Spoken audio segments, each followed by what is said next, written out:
पर्यावरण activist Greta Thunberg ने फिर से ट्वीट करके कहा है कि वो किसानों के साथ खड़ी हैं। उन्होंने ट्वीट करके कहा कि मैं किसानों के शांतिपूर्ण विरोध प्रदर्शन के साथ हूं। कोई भी नफरत धमकी इसे बदल नहीं सकती। ग्रेटा थनबर्ग ने ये ट्वीट दिल्ली पुलिस की ओर से दर्ज की गई एफआईआर के बाद किया है। ग्रेटा थनबर्ग के भड़काऊ ट्वीट को लेकर दिल्ली पुलिस ने उनके खिलाफ केस दर्ज किया है।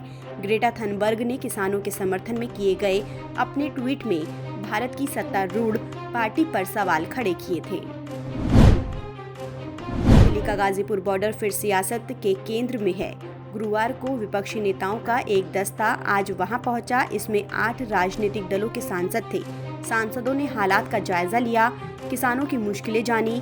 गाजीपुर पहुंचे सभी विपक्षी सांसद अब लोकसभा अध्यक्ष ओम बिड़ला से मिलेंगे और उन्हें पूरा हाल बताएंगे। विपक्ष के सांसदों की टीम में अकाली दल सांसद हरसिमरत कौर, एनसीपी सांसद सुप्रिया सुले, डीएमके सांसद कनिमोझी, टीएमसी सांसद सौगत रॉय शामिल रहे। इन सांसदों को दिल्ली पुलिस ने धरना स्थल से पहले ही रोक दिया था। बाद में सांसदों ने कुछ किसान नेताओं से मुलाकात की और उनकी तकलीफ को समझा।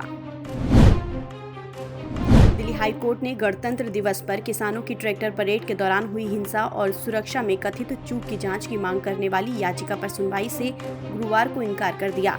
कोर्ट ने कहा कि आप चाहते हैं कि घटना के 2 दिन के भीतर ही जांच पूरी हो जाए। क्या सरकार के पास कोई जादू की छड़ी है जिसे घुमाते ही सब कुछ हो जाएगा? हम दंड लगाकर इसे खारिज करें या आप इसे वापस ले रहे हैं? कांग्रेस महासचिव प्रियंका गांधी दिल्ली में 26 जनवरी को ट्रैक्टर रैली के दौरान मारे गए किसान के परिजनों को सांत्वना देने रामपुर पहुंची। इस दौरान उन्होंने परिवार से कहा कि आप चिंता न करें, मैं और मेरी पार्टी आपके साथ हैं। आपके बेटे का बलिदान व्यर्थ नहीं जाएगा। वहीं रामपुर जाते समय प्रियंका गांधी का एक वीडियो सोशल मीडिया पर खूब वायरल हो रहा है। वीडियो में रामपुर जा रही प्रियंका खुद ही अपने कार का शीशा साफ कर रही हैं। दिल्ली के मुख्यमंत्री अरविंद केजरीवाल ने बृहस्पतिवार को प्रदूषण मुक्त दिल्ली के लिए electric vehicle mass awareness campaign switch Delhi launch किया। सीएम केजरीवाल ने कहा कि अपनी सरकार की इलेक्ट्रिक व्हीकल पॉलिसी का जिक्र किया। सीएम ने कहा कि दिल्ली में प्रदूषण कम करने में जन भागीदारी काफी अहम है। इस कैंपेन के तहत दिल्ली वालों से अपील की गई है कि अपने प्रदूषण फैलाने वाले वाहनों से स्विच करके इलेक्ट्रिक वाहनों की ओर बढ़ें। केंद्रीय कैबिनेट ने एक बिल को मंजूरी दी गई है जिससे दिल्ली के उपराज्यपाल के अधिकारों में बढ़ोतरी होगी। अब इस फैसले ने एक बार फिर राजधानी दिल्ली में केंद्र बनाम राज्य की जंग को छेड़ दिया है।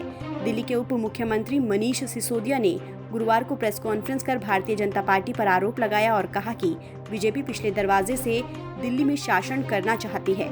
मनीष सिसोदिया ने आरोप लगाया कि केंद्र का फैसला संविधान और लोकतंत्र के खिलाफ है।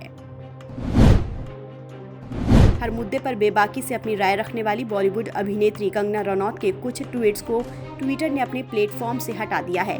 इसे लेकर ट्विटर का कहना है कि उन्होंने अपने पोस्ट में अभद्र भाषा को लेकर बने नियमों का उल्लंघन किया था। अभिनेत्री के 2 ट्वीट को पिछले 2 घंटों में हटाया गया है। मंगलवार को रनौत ने आंदोलनकारी किसानों को आतंकवादी कहा और कहा कि वो भारत को विभाजित करने की कोशिश कर रहे हैं। बेंगलुरु में एयर इंडिया शो 2021 और चीन के साथ वास्तविक नियंत्रण रेखा पर जारी तनाव के बीच वायुसेना प्रमुख ने गुरुवार को कहा कि सीमा पर सुरक्षा बलों की पर्याप्त तैनाती की है।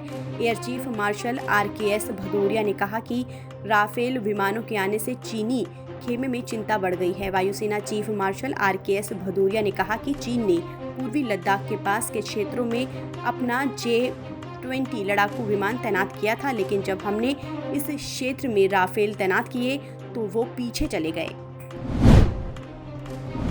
कोरोना वायरस के मोर्चे पर राहत की खबर है। केंद्रीय स्वास्थ्य मंत्रालय ने गुरुवार को प्रेस कॉन्फ्रेंस कर बताया कि कोविड-19 के कारण होने वाली मौतों की संख्या तेजी से घट रही है। अब तक 45 लाख से ज्यादा लोगों को कोरोना का टीका लगाया जा चुका है।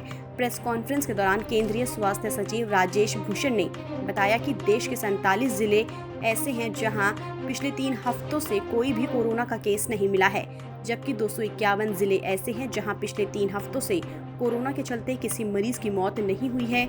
इसके अलावा भारत ने 18 दिनों में 4 मिलियन लोगों का टीकाकरण किया है, जो सबसे तेज टीकाकरण अभियान है। शेयर बाजारों में तेजी का सिलसिला गुरुवार को लगातार चौथे कारोबारी सत्र में भी जारी रहा और सेंसेक्स 359 अंक और चढ़कर अपने सर्वकालिक उच्च स्तर पर पहुंच गया। सेंसेक्स दिन में कारोबार के दौरान 50,687.51 अंक के अपने सर्वकालिक उच्च स्तर तक पहुंच गया।